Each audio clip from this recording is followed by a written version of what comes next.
Hi sis, gagawa ako ng harera. Si madam mo na gusto niya na magluto ka ng harera. Ganito lang. Ito adas. Maghanda ka lang ng adas, hugasan mo siya. Tapos, hugasan mo siya, tapos ibabad mo siya sa mainit na tubig. Babad mo lang siya dyan para ano siya, lumaki. Okay? Basta para mabilis siyang maluto. Tapos ito chickpeas. Nakakanin chickpeas na siya. Ito. Para mabilis nang maluto. Yan na ano na to siya na. Yung malambot na chickpeas. Tapos, syarye. Syarye. Tapos syarye tayo. Piprituhin natin yung syarye mamaya. Blended tomato. Blend ko yan pero naka-ice yan kasi last time pinarami ko na yung mga pasira na tomato, binilend ko siya, tapos nilagay ko sa freezer, kaya may ice yan. Tapos ito sibuyas, kalahating cubes, chicken cubes, asin, paminta, at saka ito onion powder, lalagyan ko yan kasi konti lang to. Tapos ito garlic powder, yan asin. So lagyan mo konti nitong curcum at saka cumin. Ito cumin pampabango. Ayan. Tapos ito kunting parsley. May isa pa yung may isa pang dahon nito pero ayaw ng alaga ko kaya parsley na lang konti. At saka ito ipa-fried ko to mamaya. Slice ito siya. Kubos ito, i-slice ko. Tapos i-fried siya, pamparis lang siya. Pamparis ng soup. Harira soup kasi ito. Ito na, lagay ko dito yung syarye. Lagyan ko yan ng oil mamaya. Palutuin ko. I-fry ko siya ng konti hanggang mag-brown. Tsaka ko siya i-drain yung oil niya. Konti lang oil para hindi masyadong Basta mag-brown lang siya. Tapos yan, nag-heat na ako. Lalagyan ko na ng butter yan. Hindi siya oil butter. Ito, start na tayong magluto. Tunawin lang natin yung butter. Ito, tamang butter lang. Ikaw na mag-adjust sa kung gaano karami. Ito, mas maliwanag na. Pag okay na yung butter, lagay na natin yung minced na sibuyas.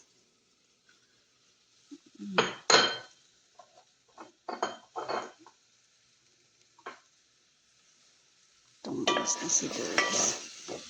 Hanggang maluto siya. Hanggang mag-brown siya or basta well cook na siya. Pag tender na siya. Ayan. Tuin natin siya ng maayos. Ito naman, sindihan natin tong syarye natin. Tain natin siya. Ayaw mo niya. Ayan. Naan natin. Naan lang para hindi siya Tapos tuin natin siya ng oil. Kunti lang yung oil natin para hindi siya magka-oil yung syarye natin. Yan. Na siya. Kunti lang siya para lang mag-coat siya. Hindi din siya maganda ng maraming oil. Magka-oil yung shawarma natin. Hindi pwede. Ilagay natin siya sa strainer mamaya para mawala yung oil niya. Basta wala lang siyang oil. Okay na yun. Hintayin natin mag-brown siya kunti. Tapos okay na. Pero mamaya pa siya ilagay pagluto nung adas. Adas muna ilagay natin dito. Pag okay na yung sibuyas. Pero kung gusto nila madam na may karne, kasi ang alaga ko ayaw naman niya sa karne kasi. Pero kung gusto muna ng karne, meat, pwede mo lagyan ng meat. Chicken or basta kung anong meat ang gusto. Kung it's okay na walang meat, ito lang. Sibuyas as adas na maya. Pagka okay na to. Tender na siya, tapos na siya, brown na siya konti. Yun. Lagay natin adas mamaya. Dito naman sa pampalasa, ikaw na tansya. Tansya ka na. Kasi ito akin, kunti lang pang isang tao lang. Itong maliit na salt, isang ganito na salt, maliit, tapos kalahati nito. Pero paramihan yung pang-apat yung lutuin mo, pang-5 o pang-3 na tao. Isang ganito, tapos isang malaking laki. Itong maliit na ganito, basta ikaw na magtansya, tansyahan na lang. Tapos ito, kamon. Ito, paminta. Sa isang tao lang to, kaya naman to. Ikaw na bahala sa paano mo timpla, pero mas masarap talaga yung maganda yung pagkatimpla mo. Yung sakto talaga siya sa wala siyang baharat, kasi hindi siya pwede sa baharat. Pag yung lutuin mo, mga shawarma ganun, walang baharat yan. No baharat. Yan na. Ito, turmeric, Maggi, filfil aswat, tsaka kamon or cumin, ganun yan, asin, salt. Yan. Ito na yung sherry, nag-brown na siya. Hindi ka na siyang masunog, hindi ka na siyang maiwan, hindi ka na siyang makalimutan. Char. Ayun, kunti, pero okay naman siya. Ito yung gamit ko sa pang-sherry. Tapos ito yung sa ating isa. Hindi ko nalo. Maarte ako para pandami hugasin. Hindi pa ata to, parang pa siya. Parang hindi pa siya nag-brown. Pa-brown pa natin konti. Pero yung natin mahina lang kay man siya. Baka masunog. Okay na Itong sherry natin okay na. Sa may brown lang na siya. Okay na yan. That's okay. Pag may brown okay na. Hindi ko na ini-strain to, pero nilalagay ko to sa gilid. Tapos i-drain ko siya para mawala yung Tapos mamaya ilipat ko siya sa stay lang ba. Huwag na nga. Okay na siya. Brown na siya. May brown na siya. Tapos lugod na natin yung adas. Lugod natin adas. Yan, palunod yung adas natin.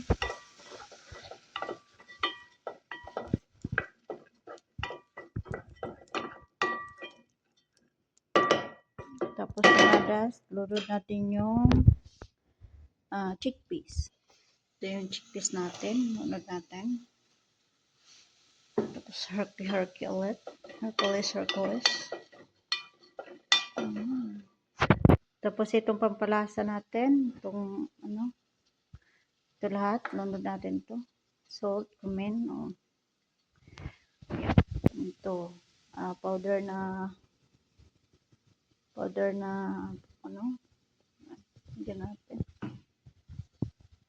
Tapos powder na konti.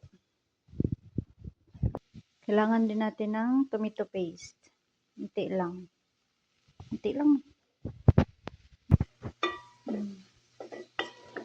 Tomato paste. Hindi. Ikaw na ng tansya ng pantimpla mo. Kasi akin, tansya ko lang din ito. Doon ng mga natin. Lahat ng pampalasa.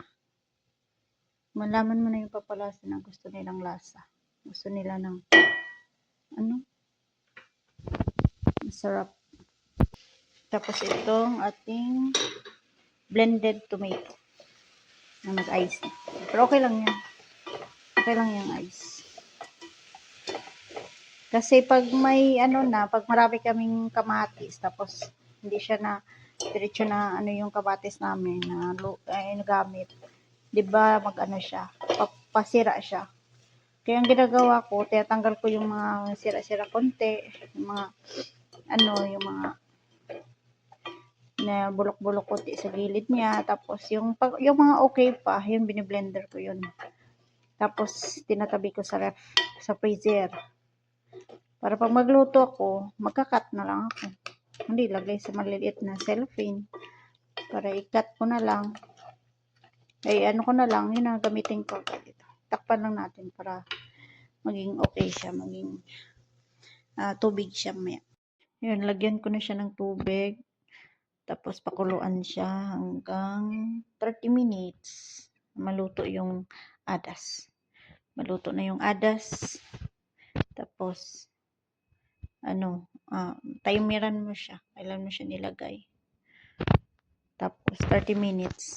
Tsaka mo ilagay yung, ibang ilagay mo itong sharie. At tsaka yung, itong black lemon. Lagyan natin ang black lemon. Pakulo. Ito, hinaan mo lang yung apoy para hindi masunog. Kay kanina ang lakas, nasunog konti. Tanggalin ko muna yung sunog. Ang ating yan. Lagyan ko pa yan ng tubig. Mamaya.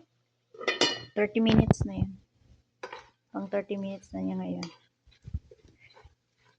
Lagyan ko pa yan ng tubig. Tapos, ilalagay na natin yung sharia natin maya. Pituhin ko lang to. Ito na siya. Ito na siya. Oh, sure ba? Tapos, lunod na natin. 30 minutes na to. May gitna mga 40 minutes na nga siguro to.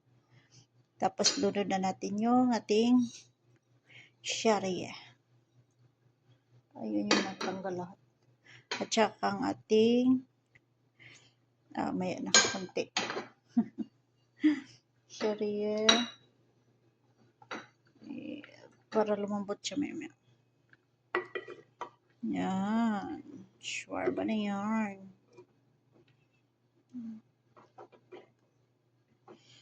Tuloy na naman natin to ng ilang minuto. Kasi magluto ko ito yung mga 1 oras talaga. Para masarap talaga siya.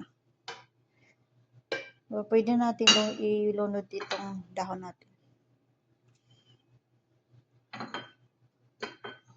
Hindi talaga yun, mga 40 minutes na mula nung unang luto ko, 30 minutes yung yung adas, tapos or 30 minutes or 40, ganun pwede. Basta maluto lang siya ng maayos. Yung adas, lutong-luto na siya. Tapos yun na, may sure ka na. Pero maya pa to. Pag na to siya, pag maluto na siya ng yung feeling mo na para maluto siya ng maayos, hinaan mo lang yung apoy. Nang mahina lang. Kanyan lang. Ganyan. Para hindi siya maubusan ng tubig habang paluto siya ng paluto. Kaya mabilis lang maubos yung tubig nito. Ito na siya. Done.